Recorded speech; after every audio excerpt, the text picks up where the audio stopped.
Alors bonjour tout le monde, aujourd'hui on va parler de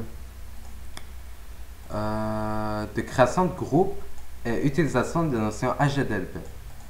Donc avant de commencer, je vais probablement regarder les PCR pour faire les travaux parce qu'il y a des choses que je ne connais pas par cœur, mais c'est pas grave, on va se débrouiller.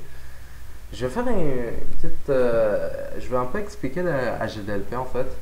Le HDLP veut dire en fait account, global, global, oups, global group. Et bon, on va mettre, tiens,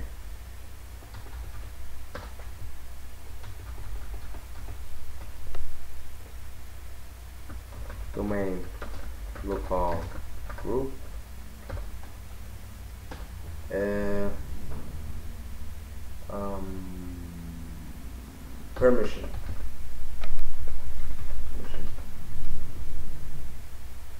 Bon, on va éviter, il y a un peu de passé en fait. Voilà. Donc, account global, domain local group and permissions.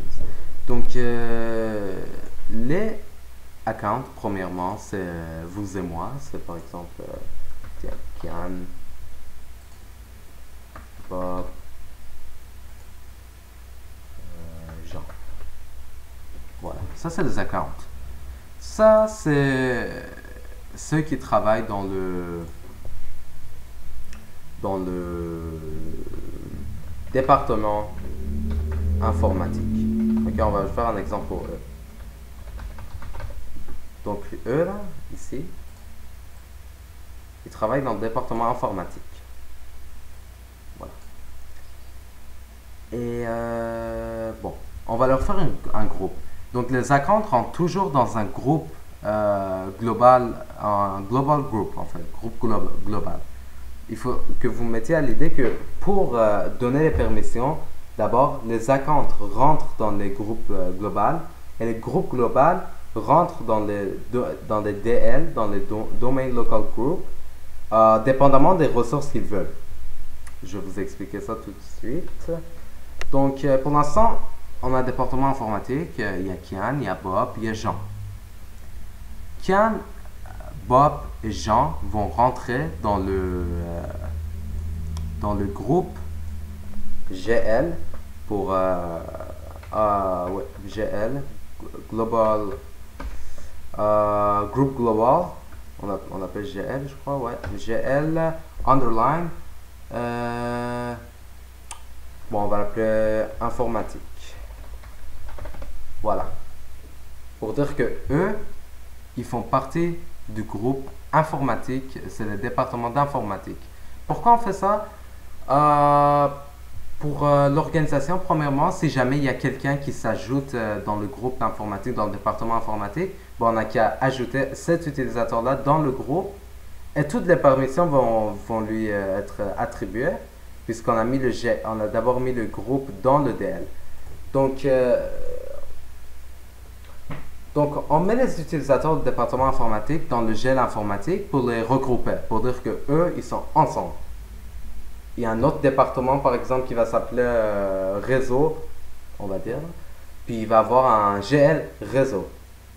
Et dépendamment des permissions, ils auront leurs permissions. Bon, là, on va faire on va dire que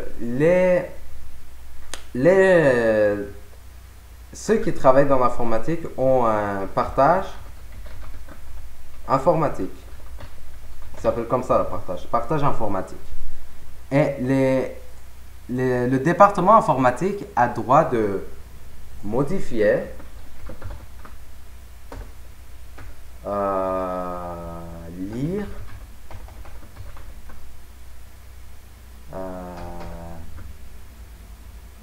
ouais, c'est ça, modification et lire. Il a droit à tout. Il a droit de modification, lire, exécution, comme Linux, read, write, execute.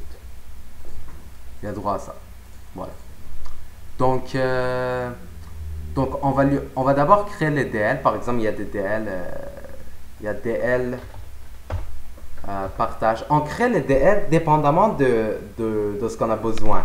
Par exemple, dans le partage informatique ici, Notre partage informatique ici. Oh, ça c'est pas bon. Ici, oui. Mais qu'est-ce qui s'est passé? Il y a... Bon, je vais faire un CTRL Z parce que c'est laid. Voilà. Donc, dans notre partage informatique, il y a... il y a le partage, en fait, il y a le DL. DL partage informatique. On va faire informatique. MOD. Il y a DL partage informatique. RO.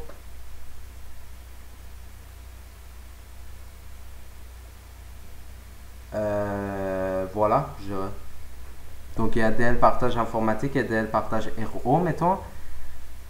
Et notre département de GL informatique, dans lequel je fais partie, nous, on a droit de modification. Donc ce qu'on va faire, c'est qu'on va mettre notre groupe ici. Pourquoi il fait comme ça? Notre groupe ici, dans ce DL-là. Comme ça, tous les membres de GL informatique auront le droit, entre guillemets, de modifier le partage informatique. Mais ça finit pas là. Parce qu'après, il faut aller dans les propriétés du partage informatique et donner les permissions nécessaires à ce DL-là. On doit lui donner les permissions de modification, lire, écriture et tout, pour ce DL-là. Et lorsqu'on va donner toutes les permissions à ce DL-là, il va venir le donner à notre global group, puis les utilisateurs vont l'avoir aussi. Et c'est à ça que ça sert dans le fond. Sous Linux, en fait, on n'a pas de DL, il y a juste des groupes, puis on peut mettre des groupes dans des groupes. Mais Windows a fait en sorte qu'il y a des DL, donc il nous a mis vraiment... Windows nous a mis un ordre, Microsoft a vraiment mis un ordre qu'on doit suivre. On met les accounts dans les groupes dans des DL, et les DL, et c'est au DL qu'on donne les permissions. Mettez ça dans votre tête, les accounts vont dans des groupes, les groupes vont dans des DL, et on donne les permissions aux DL. On ne donne pas les permissions on peut donner des permissions aux utilisateurs, on peut donner les permissions au groupe, mais il faut suivre l'ordre. Account va au groupe va au DL, et on donne les permissions au DL. Ça, c'est vraiment la logique que Microsoft veut qu'on suive. Alors que sous Linux, en fait, on met les utilisateurs dans les groupes, puis dépendamment de nos permissions, on peut mettre par exemple un groupe de read-write, execute, etc. Et on va donner les permissions à eux. Donc on va mettre groupe dans groupe. Ce qui fait la même chose, c'est juste que Microsoft a voulu un peu, il a voulu un peu faciliter notre vie aux techniciens, même s'il n'a pas vraiment fait. C'est pas devenu plus facile, c'est devenu plus... il a compliqué les choses, mais il faut quand même suivre ce qu'ils veulent qu'on suive. Voilà, donc ça c'est tout. Je vous conseille de prendre un screenshot de ça comme note de cours, je dirais. Donc voilà. Oui. Ah, plutôt. Bon, je ne veux pas l'enregistrer sur ce format-là, c'est correct. Voilà. Oui, j'ai pris l'image ici. Ah, sur le site de Microsoft en passant. Donc c'est quelque chose de très... c'est quelque chose de quand même bien expliqué. C'est le meilleur que j'ai trouvé. On voit très bien que les utilisateurs rentrent bien dans le groupe. Et les groupes, il y a des devs. Et assign, on donne les permissions, voilà. Donc on revient à notre exercice en fait. Je sais pas si j'ai ouvert l'exercice. Est-ce qu'il est là? Ouais, il est là. Ok, donc l'exercice est dans votre unité d'organisation OU-Vente, créez un groupe global à appeler GL-Vente. Intégrez ensuite vos deux comptes utilisateurs dans le groupe global GL-Vente. Référez-vous au fichier bon, ça j'en ai pas besoin là. Donc on va faire l'exercice. Je vous invite à ouvrir l'exercice 6 pour suivre avec moi parce que moi je vais le mettre sur mon autre écran. Voilà, il est là, oui. Voilà, donc on va rentrer dans notre serveur, tiens. Ça c'est notre serveur. toujours. Puis, puis on va créer dans le OU vente, on doit créer un GL vente, puis mettre nos utilisateurs de OU vente, de vente, dans le GL. Donc, on va aller, euh, on va aller dans notre démarrer, tous les programmes, outils de travail, là où il y avait l'Active Directory. Et on va utiliser utilisateur ordinateur Active Directory, c'est ça qu'on va utiliser. Et voilà, OU vente. Donc, on va faire dans OU vente, dans unité d'organisation aux ventes, on va faire clic droit, là où il y a nos comptes aussi. Nouveau, puis on va faire groupe. Attention, on choisit global ici parce qu'on est en train de faire un groupe global. On ne fait pas de domaine local encore. On fait global, puis on laisse sécurité. Donc global, sécurité. Il a dit de le mettre, il va s'appeler GL vente. Voilà. Ok. Voilà. Donc maintenant, qu'est-ce qu'on fait? Là, on a créé notre GL, mais nos deux utilisateurs ne sont pas dedans. Donc ce qu'on fait, en fait, il y a deux façons de faire ça. Soit vous pouvez venir par chacun des utilisateurs faire membre 2 puis mettre GL vente le membre en fait de, donc lui il va devenir membre de GL vente, ou vous pouvez venir dans GL vente membre puis ajouter Christian et Papa Bouba, les deux en même temps dedans. Voilà. Donc je trouve que c'est plus simple. Donc juste pour que vous compreniez bien, vous venez ici, vous double-cliquez, vous faites clic droit, propriétaire, membre, puis vous ajoutez. Donc ce que vous faites, c'est que vous écrivez le nom, puis vous faites vérifier le nom. Vous donnez par exemple CHR, puis il va vous trouver la suite s'il n'y a pas d'autres personnes. Sinon, il va vous donner une liste de choix. Voilà. Donc voilà, on a déjà fait l'exercice 1. Créer une unité d'organisation appelée groupe locaux. Oui. Et créer dans cette OU un groupe local appelé DL Vente Data. Référez-vous au fichier, ok, pas de problème. Donc on doit créer une unité d'organisation appelée groupe locaux. On vient ici, clic droit, nouveau, unité d'organisation, wow. Unité d'organisation OU DL, tiens, on va simplifier là, à la place d'écrire groupe local, on va écrire DL pour domaine local. Oui, voilà. Donc maintenant, à partir de maintenant, on va pas mettre nos OU ventes, on va pas mettre nos DL dans le OU vente, on va le mettre dans OU DL. Tous les DL qu'on va faire, on va le mettre dedans pour savoir exactement où sont nos DL. Voilà. On fait pas ça pour les GL parce que les GL sont vraiment, ce GL là est vraiment pour le département vente. Alors que les DL, un autre département pour par exemple voir le partage d'un autre département si on lui donne la permission. Donc les DL sont séparés. Il faut mettre dans une unité, c'est juste de l'organisation dans le fond. On s'organise pour mettre toutes les DL ensemble, puis tous les users et groupes global ensemble. Voilà. Donc il nous dit maintenant de créer le groupe local, le groupe local, DL Vente Data.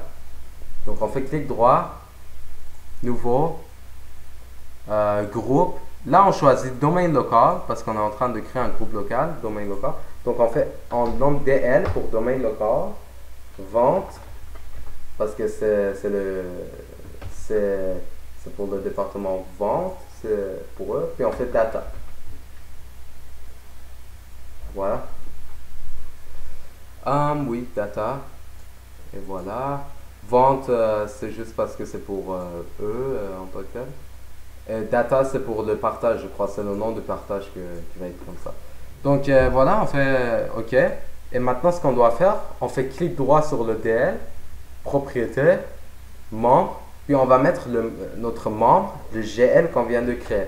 Donc, je veux juste vous rappeler, les accounts sont dans les groupes globaux, ce qu'on a fait dans le OU vente, dans l'unité d'organisation là-bas. Et maintenant, on va mettre notre GL, non, on va mettre notre GL dans le DL. Donc, voilà. Là. Là. Voilà. La suite. Là, il dit intégrer votre groupe. Ouais, on vient de le faire avec le numéro 3, ok. Euh, il nous demande répondre à la question quelle étape de la norme de HDLP avez-vous suivi. Donc, on a mis les accounts dans les groupes global et on a mis les groupes global dans des DL. On n'a pas encore donné les permissions au DL. Créer un dossier appelé data à la racine de votre contrôleur de Urban. Donner l'autorisation à TFS, modifier au groupe global, au groupe local DL vente data sur le dossier data. Référez-vous au fichier PCR, autorisation, partage. Ouais, je crois que je vais me référer d'ailleurs. Donc, vous aussi, hein, regardez les PCR. Moi, je vous conseille fortement. Je sais que j'ai déjà dit plusieurs fois, hein, mais les PCR sont vraiment intéressants. Moi, je regarde pas, je regarde des fois. Là, il dit quelle autorisation, partage. Oui, en fait, je regarde surtout pour les autorisations parce que des fois, je suis pas sûr quelle autorisation, mais avec la pratique, ça vient. Donc moi, je vais juste l'ouvrir avec Word parce qu'avec LibreOffice, est-ce que je peux l'ouvrir avec Word ici? Oui, non, peut-être. En fait, je peux pas juste lui dire de l'ouvrir avec hmm, Word. Bon, je vais juste voir quelle commande j'utilise Word. Désolé, là on est sur Linux. Ça fait pas partie de notre cours. Bon, ça c'est la commande pour que j'exécute Word. Ouais, ouais, c'est ça, ouais. Donc normalement on doit être bien maintenant. On doit juste venir ici, ici. C'est à default, ouais. Donc maintenant, on t'exécute, puis normalement il devrait le faire avec Word, normalement. Oups. Avec vous, qu'est-ce qui s'est passé?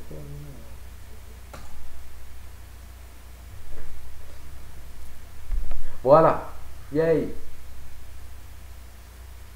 Parfait. Donc regardez comment c'est beau, hein. Moi j'aime bien Word. LibreOffice c'est bon aussi, mais parce qu'il ouvre pas bien les extensions de les dockets. Je trouve qu'il est trop, il les ouvre pas bon des fois. Les images surtout, les images sont très mal. Ici c'est bien. En passant, j'ai installé Word avec Wine. Donc s'il y a quelqu'un qui se demandait comment je fais ça, c'est avec Wine. Euh, Parfait. Donc, revenons à ce qu'on attend. On vient sur notre serveur. Donc, juste m'assurer que j'ai bien mis le gel. Oui, ok. Là, on va créer, comme il a dit, on va créer ça avec. On va créer notre fichier, notre dossier data. Donc, on va venir sur démarrer. Puis, on va chercher gestion. Bon, il y aura plein de gestion là, on est sur serveur. Gestion de partage et de stockage. Gestion du partage et du stockage. Cliquez sur ça, il était là en passant. Je veux juste que vous le voyez. Voilà. Vous venez sur Action, vous prévoir le partage. Et maintenant, on peut créer le partage à partir d'ici. Oui, en fait, on peut juste taper le chemin ou parcourir. Venir sur C, tiens, on est déjà sur. Non? Bon, je vais juste écrire C de point, backslash, data. On peut, je crois qu'on peut, oui, on va faire suivant. Là, il va dire qu'il n'existe pas, donc voulez-vous qu'on le crée? Oui. On va donner modifier les autorisations de TFS. On va cliquer sur modifier. On va venir sur l'utilisateur, tiens ici, puis on va lui donner modifier. On donne ça aux utilisateurs, voilà. Et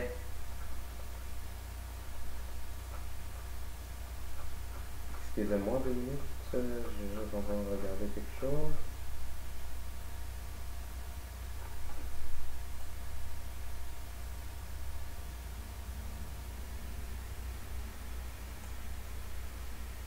En fait, 200, excusez-moi.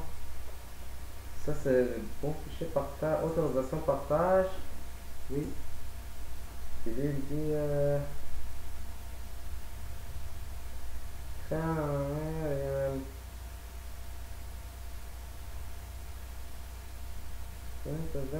modifier au groupe.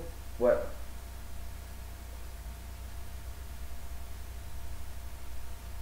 Oui, en fait,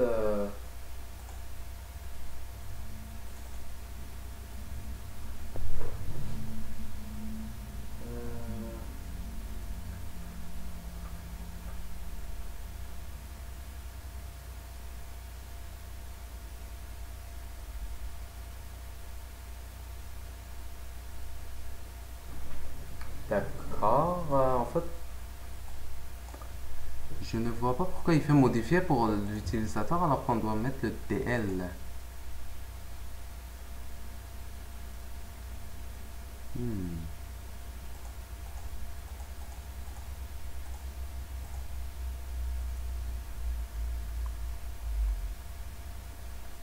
Ça, c'est le DL utilisateur.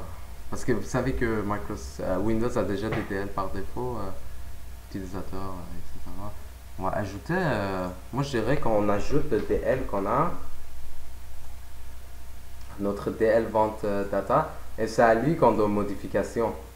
Pas à lui, à lui. Et c'est lui qui aura de modifier. Voilà. Ok, next, next. On donne mise en cache? Non. Non. Suivant, on donne les administrateurs de contrôle total. Tous les autres utilisateurs uniquement en accès lecture et écriture, oui. Sauf ceux à qui on a donné la sécurité. Créer, voilà. Donc à partir de maintenant, le partage est créé. Donc si on rentre avec notre... wow, il est déjà rentré. Il était déjà dans l'ancien session. Donc on rentre avec Christian Vieri. Et normalement, il devrait voir son partage, il devrait pouvoir le modifier, etc. En fait, il va pas le voir avec sa face, mais on doit aller le chercher à partir du réseau. Donc, si on vient dans Explorer, on fait backslash srv, c'est le nom du serveur, tc01. Vous allez voir le data qui est là. Donc, s'il crée quelque chose, il peut créer quelque chose. Il peut mettre d'autres choses, il peut venir écrire un texte dessus, blablabla. Voilà. Donc maintenant, vous dites, ok, donc ce qu'on a fait, c'est que vous avez sûrement vu, ici, je vais juste récapituler pour que vous compreniez. Je suis venu, j'ai créé le data, ok? Le data, on a mis le DL, on a donné les permissions au DL. Le DL, il y a le groupe dans le DL. Le groupe, il y a des users dedans et c'est pour ça que les users dans lesquels Christian fait partie, hérite dans le fond toutes les autorisations que le DL avait. Donc, ça vient en arrière. Le DL donne à groupe. Le groupe donne aux utilisateurs, puis les utilisateurs les gardent. Ben, quand ils rentrent en fait avec leur session, ben, on voit vraiment qu'ils ont des droits. Des droits. Donc, on va venir maintenant. Ça, faites-le pas. Ça ne fait pas partie de l'exercice, mais moi, je le fais pour que vous compreniez. On va venir. Bon, comme vous voyez ici, le DL contient le gel, mais on va laisser le gel, c'est correct. Ici, on vient dans le gel ici. Puis on va supprimer Christian Vieri pour vous montrer que notre AGDLP marche vraiment. Donc à partir de maintenant, Christian Vieri n'aura plus accès, n'aura plus en fait d'autorisation de modification à data. Donc pour vous le montrer, je vais juste fermer la session parce qu'il faut fermer la session. Microsoft ne fait pas de mise à jour directe. Il ne refresh pas direct, je veux dire. Donc on vient, la même chose, on vient ici, backslash, srv, bon, il veut l'attendre un peu ça, voilà. Donc on voit le data. Est-ce qu'il peut créer des choses dedans? Oui, il peut. Est-ce qu'il peut modifier?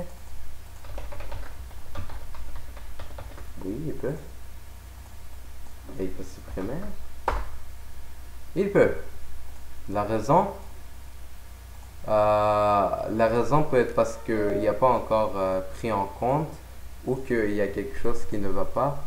Donc on a enlevé Christian. Ça, il n'y a pas de doute, on l'a fait. On va venir dans les permissions d'ailleurs.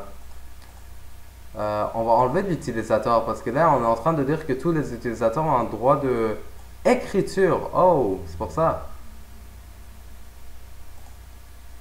On va venir ici, on va enlever l'héritage des parents.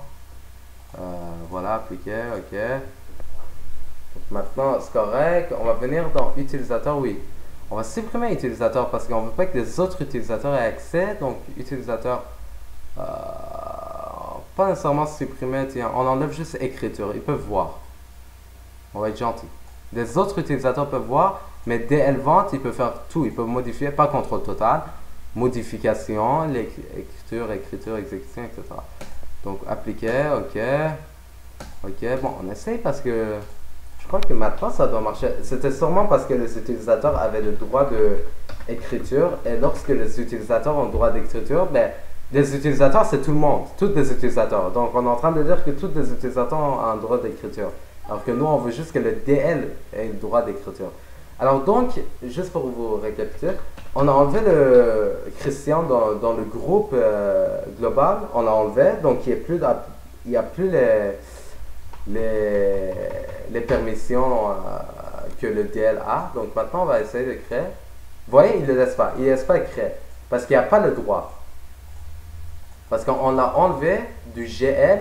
Puis le GL le GL qui est dans le DL et le DL qui a la permission, ben, il n'y a pas de Christian. Donc Christian ne peut rien faire.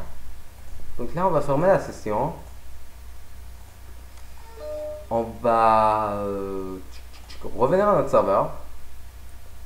On va venir sur data, clic droit, propriété, sécurité. Puis on va... Non, en fait, ici c'est correct. Donc on va juste venir dans le GL vente. Puis on va réajouter Christian. Et vous allez voir qu'il y aura les droits qu'il avait. Ça se peut que la première fois ça marche pas parce que des fois, je sais pas... Des fois ça bug avant que ça revienne. Il prend du temps pour le changement Windows. Des fois ça fait ça, on va voir. Donc on vient, backslash, wow, backslash, le serveur.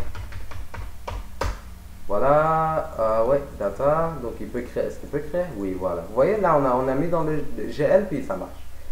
Donc, juste pour vous, c'est très important que vous sachiez que les accounts rentrent dans le GL, les GL rentrent dans le DL, puis on donne les permissions au DL.